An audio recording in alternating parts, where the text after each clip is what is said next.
ওয়ালাইকুম মামা। ওয়ালাইকুম সালাম। কি কাজ করতেছেন মামা?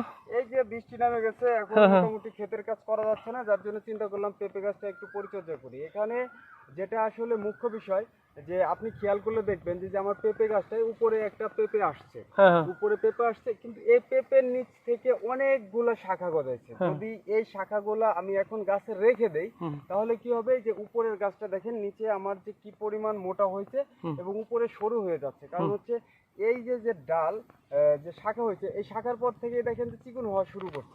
এখন যদি এই ডালগুলো আমি কেটে না দেই, তাহলে কি হবে, যে এই ডালগুলা আমার যে মাটিতে যে সার রয়েছে বা এই পেঁপে গাছের যে খাবার রয়েছে, এই খাবারগুলো ওরা শোষণ করে খেয়ে নেবে। এতে আমার কোনো লাভ হবে না, বরঞ্চ গাছটা ক্ষতিগ্রস্ত হবে এবং ফল দিতে হচ্ছে ও প্রচুর সমস্যায় পড়ে যাবে।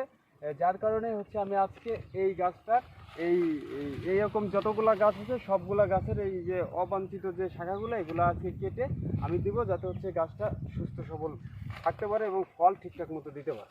তো যাদের গাছগুলো এইভাবে অবঞ্চিত ডাল থাকবে, তারা অবশ্যই এইভাবে পরিষ্কার করে দিবেন, যাতে আপনার গাছেও এরকম সুন্দর ফুল ফলে পরিপূর্ণ থাকতে পারে। ধন্যবাদ।